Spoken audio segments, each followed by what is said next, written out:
Checkpoint agad? Sir, may sticker. Kala ko may LTO. Saan punta eh? Saan punta? Pasok na. Saan? Barbara. Ay, Santa Barbara? Ba't nandito ka? Punta ko ng ano, La Union. Papagawa ko yung pipe ko. Yung silencer nga eh. Automatic. Dito rin, ingat.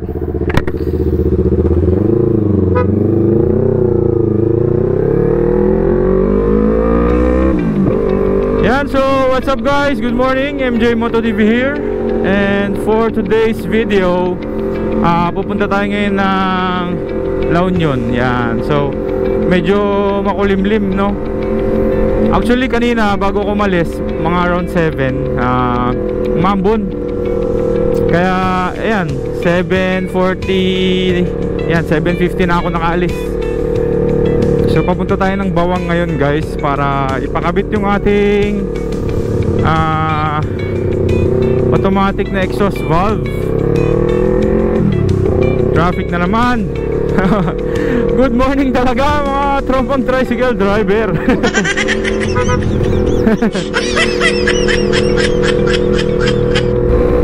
So ayan, nag-decide ako na magpalagay nun guys, kasi marami ng bayan dito sa Pangasinan ang nag-implement ng ano, yung bawal ang noisy muffler. Yan. Wala namang tahimik na muffler, di ba? Yan. Although exempted naman ang big bike, may mga other problems din kasi yung mga naka-open muffler. Especially kapag morning, yan, cold start problem, maingay, bulahaw talaga. So, pinakabit ko na lang, no? Magpapakabit na lang ako para safe, di ba? Para iwas sa bala. Pwede ko rin gamitin kapag medyo nahihiya ako, no? Pag nasa bayan-bayan, yan. Sara natin para tumahimik, di ba? Tapos kapag nasa open lang, mga highway, bukas natin para sa gadang performance, di ba?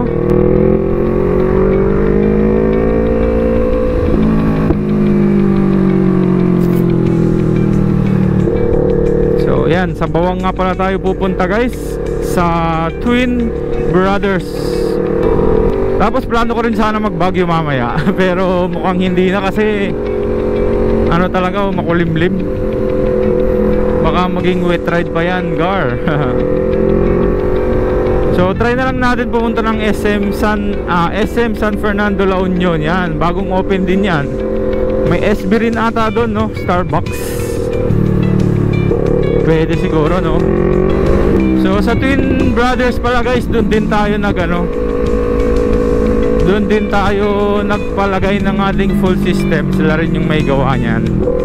So quality yan guys, quality ang shop na yan. Kung meron kayo mga big bikes na gusto nyo magpakabit ng full exhaust, yan, punta kayo ng Twin Brothers. Sa ano lang yan guys, Bawang La Union. Papakita ko sa inyo mamaya. Quality ang gawa niyan guys, parang Orion din yan, di ba? Tapos i-deliver na nga rin pala natin yung t-shirt ni Jade tsaka ni Joms. Yan, pagawa kasi sila ng group shirt namin. Yan, mula dun sa lugar natin guys, 1 bar yan. Tapos hanggang Bawang kasi parang nasa 40 plus kilometers. Pero kasi kapag nag-reserve yan, kapag nag-blink yung last bar niyan guys, 50 kilometers pa yung kaya niyang takbuhin. Yan, proven and tested yan sa mga naka V1 and V2. Kasi nung nag-ride kami noon sa Patapat Bridge, 1 bar na kami lahat. Yan, tapos naiwan ko pa yung bag ko sa Patapat. Parang bumalik kami ng nasa 20 kilometers. Tapos yung pagbalik na naman, another 20. Buti umabot sa gas station, di ba? Good thing na try namin. Talaga ayaw. Yan, buti si Kuya, alam niya, very good yan. So yan, malapit na rin pala guys yung invitational ride. Yan, nagaganapin sa Vigan City, November 14 ata, no?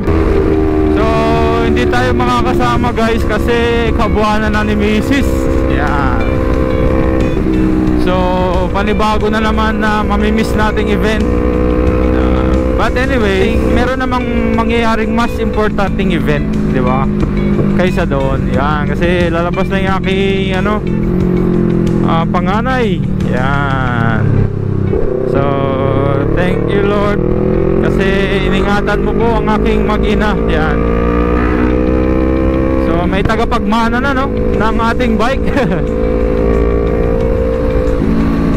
Nakaka-excite din, pero yun, nakakakaba rin, no, kasi magiging daddy ka na, ganyan. Mababawasan na yung pag-rides mo. Mababawasan nga ba o mawawala na? Syempre priority, di ba? Kaya ako ngayon ini-enjoy ko pa habang hindi pa lumalabas yung baby ko, kasi for sure matagal akong hindi makakalabas once na dumating na siya, kasi kailangan natin mag full time na mag-alaga, syempre, di ba? So yan, no, nagpapaalam lang ako sa inyo, ha. Pero syempre magpo-post pa rin naman tayo. So yan, dito na pala tayo sa boundary ng La Union at Pangasinan. Yan guys, nasa La Union na tayo. Welcome to La Union. Maganda na yung daan dito, naspalto na. Ganda magpatakbo pag ganito kalawak yung kalsada. Buti na lang medyo nakisama rin, no, kasi hindi mainit, di ba? Hindi rin ulan, sakto lang. Saan na tayo guys? The Mortis. Bilihan ng mga dried fish. Kung mahilig kayo. So yan, sabi nila kapag nasa La Union ka na, nakagilid na yung mga tricycle driver. Tignan natin kung totoo, di ba? Kasi La Union na to, eh. Parang hindi, Hindi, kasi may nakapark, ay may nagbaba kasi. Tignan natin kapag wala na. Ayan, tumatabi naman, oh. Tumatabi naman sila, di ba? Oo. Ganyan sana. Very good. Ganyan sana. Hindi yung magbababad ka sa gitna. Parang ito, oh. Woo! Ito, sa gilid. Yeah, sa gilid din, diba? Diba, sa gilid din sila. Yun, hindi nakagilid. Halo-halo rin pala dito sa La Union. Hindi pa puro. Ito lang ang mahirap sa naka-tail tidy guys. Kapag yan, basa talaga, tatalsik talaga sa'yo yan. So yan, nasa na tayo, no? Hoop! Santo Tomas, La Union. Nakakamiss naman magpatakbo, kasi almost 2 weeks tayong walang rides, kasi grabe yung ulan. Wala ka naman magagawa talaga pag ulan. Lang yan, pilit mo mag wet rides, di ba? Yung huling ride nga namin, naabutan kami, pero tinuloy na lang namin kasi nagsabi na kami sa mga kasabay namin, kasama namin. Kaya tinuloy na lang namin para wala silang masabi.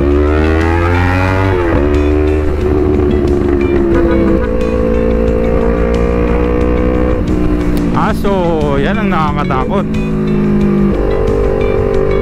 Biglang tumawid ang asong yan. Sigurado kung ganito yung daan, mapapatabi talaga yung mga tricycle. Diba? Yun ba yung solusyon? Para tumabi sila? Ayusin sa gilid, tapos gawing bako-bako sa gitna. Yun ba? Hindi, joke lang, Yan, so nasa Agoo na tayo guys. Sayang, ang daming puno dito dati na pinutol, no? Kaya kita mo ngayon, walang lilim. Basta maraming puno dito dati guys. Yan, nakakapanghinayang lang. Pero kailangan putulin kasi part talaga ng road widening, diba? Hindi nila may sasagawang road widening kapag may puno. Ay. Bira naman yun, ba't gumitna? Go na tayo. Tapos susunod Aringay, tapos Kaba, tapos Bawang. Ano nyo ba guys, may napapansin ako, mas madali akong mangawit kapag naka-gloves ako. I don't know why. Ganun din ba kayo? Parang mas comfy kapag nakakamay lang. Pero syempre, ano ba yan? Para akong nagdadalaga, nagbibinata. Kaya, pero syempre, mas safe pa rin kapag may gloves ka. Kasi hindi mo alam ang disgrasya, di ba? Mas safe pa rin yan. So, grabe yung daan dito. Ewan ko bakit hindi pa pinapagawa. Yan o. Tama mo. Ayan o. Tama yung reaction ng truck. Chug, chug, chug, chug. Diba? Paano pag mabilis ka pag gabi dito? Diba? And by the way pala guys, yung mga bayan na nag-i-implement ng mga bawalang noisy mufflers, actually hindi naman ako against doon. Actually ano nga ako doon agree ako doon. So gusto ko ma-implement yun. Hindi dahil exempted ang mga big bike, di ba? Kasi sa totoo lang real talk lang guys, kapag dapat kasi may guidelines yan. Kung ang issue talaga is yung ingay ng muffler, hindi lang sila mag-base sa 400cc. Dapat ang gawin na lang sana nila guys, kasi sa totoo lang, ang masakit lang naman sa tenga talaga yung 1 cylinder at saka 2 cylinder. Pero kapag 3 cylinder and 4 cylinder na yan, hindi na masakit sa tenga yan.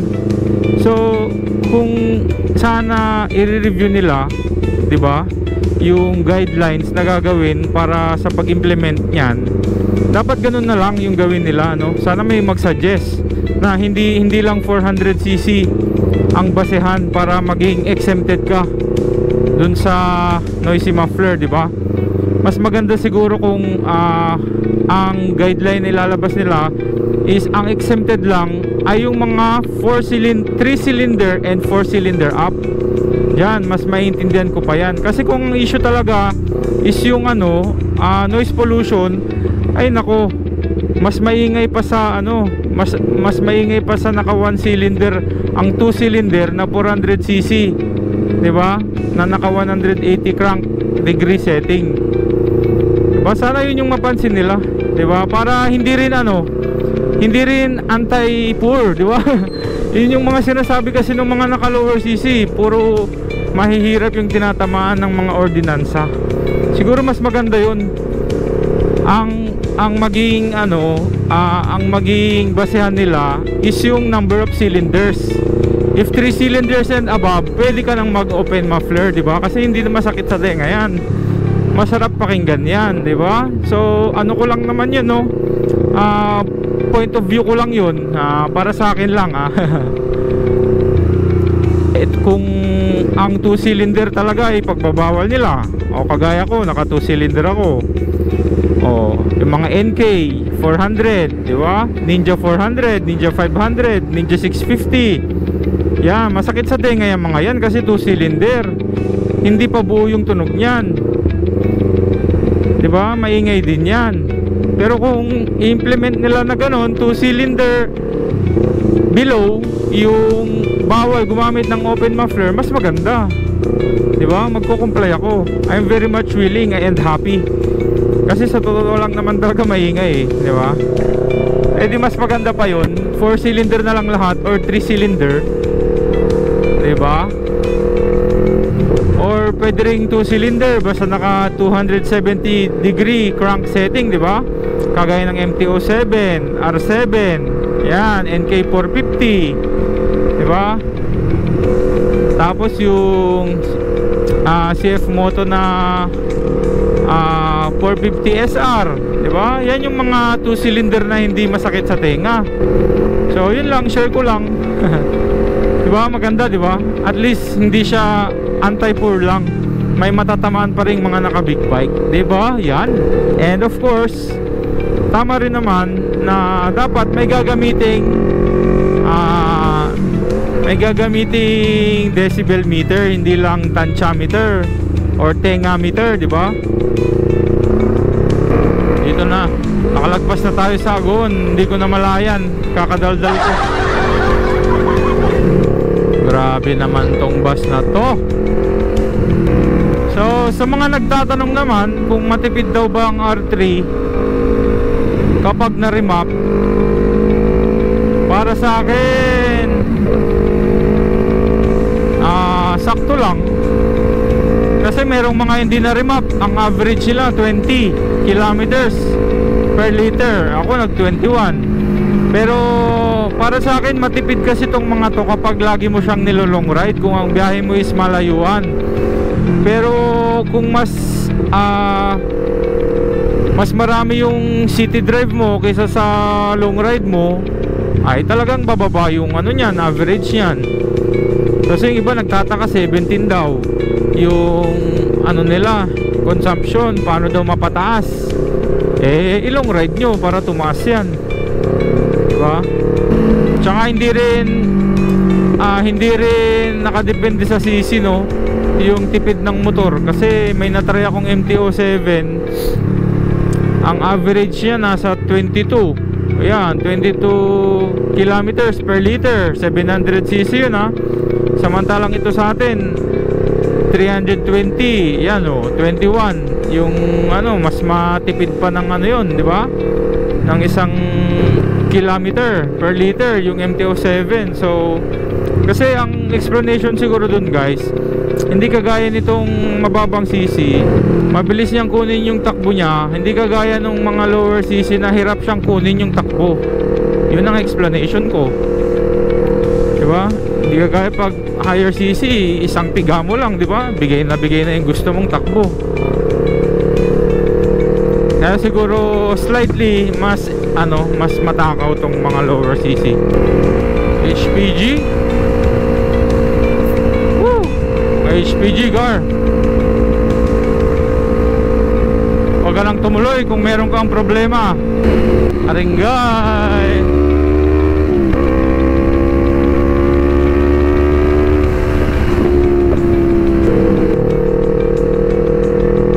Nakakatakot naman ang uniform ng mga yun, parang LTO. Yan, after nitong Aringgay, guys, kabahan ka na. Pedestrian lane, slow down. Okay, clear. 8:30 na. Yan, kaba na, guys. Tapos bawang na.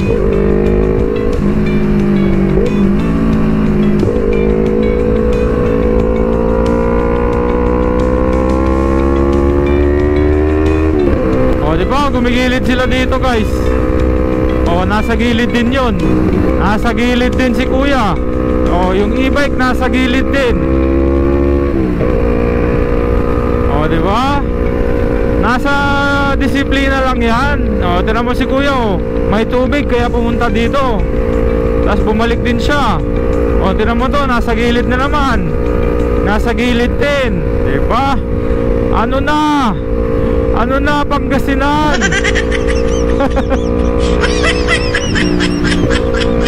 Oh, yan ba si kuya, oh?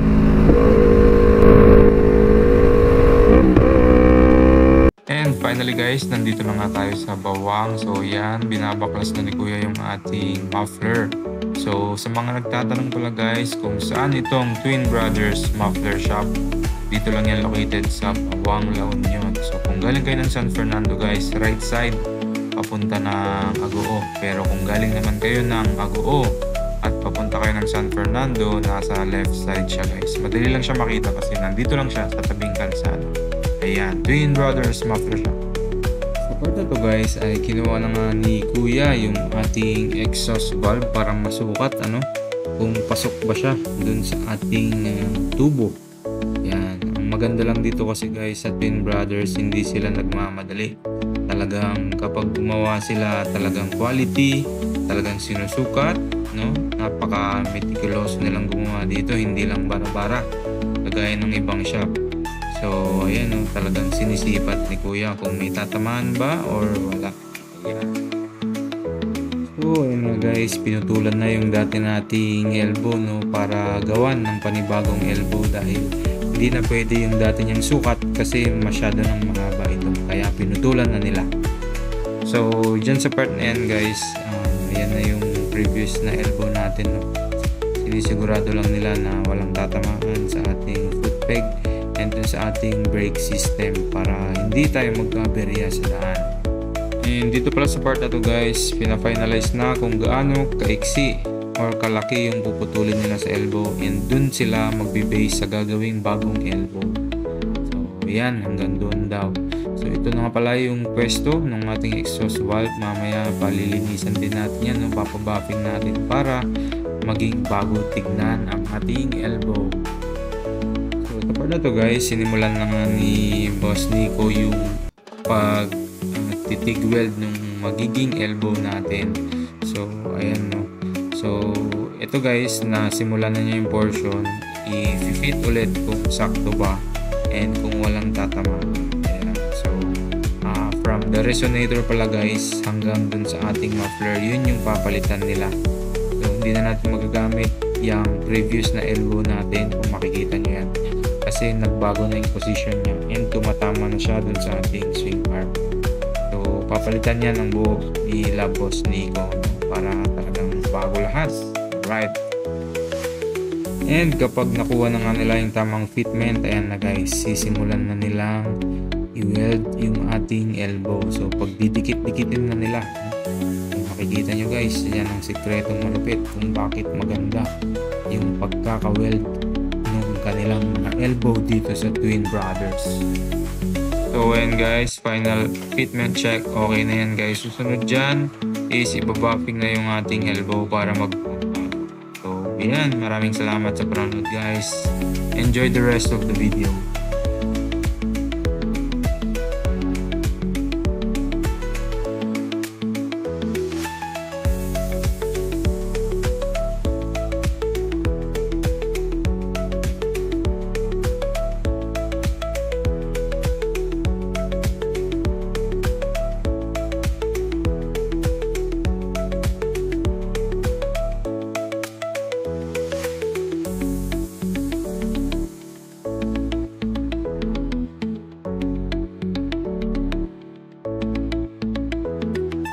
So finally guys, tapos na nga yung ating elbow, no. So makikita nyo rin guys, nandyan na rin yung ating automatic exhaust valve na magagamit natin kapag gusto nating tahimik yung motor or kung gusto nating maingay siya. So hindi pala ako nagpalagay ng clamp sa muffler kasi madumi tignan. So pinalagay ko na lang yung bracket niya dun sa mismong elbow.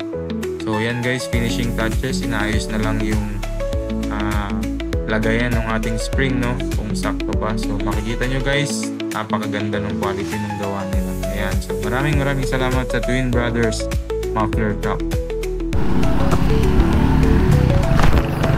Yan guys, nakita natin si Sir Chris, yan, nakaano siya, nakasasakyan. Yeah, let's go. Sana walang nagbago sa takbo niya, no. Maganda yung pagkakagawa nila guys, satisfied na satisfied ako. Quality talaga doon, wala akong masabi. Hindi kagaya ng iba na gagawa lang basta makagawa eh. Doon talagang sukat na sukat, kung may tatama ba, kung may tatamaan. Ganda, ganda. Wala akong masabi.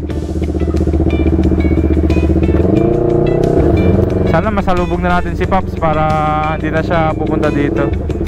Nabangga yung sasakyan ni Sir Chris guys. Nakainom na naman. Yan, paalala palagi, di ba?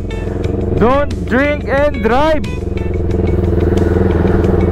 Bakit ba ninyo pinipilit?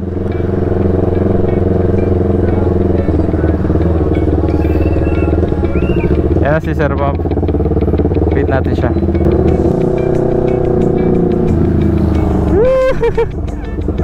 Sir Bob.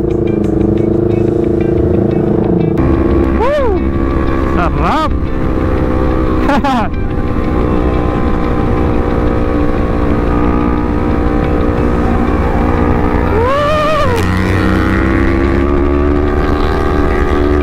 Bakbak!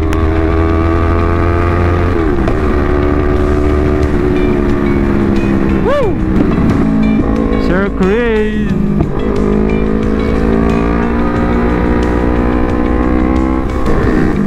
Grabe na yun, ganado.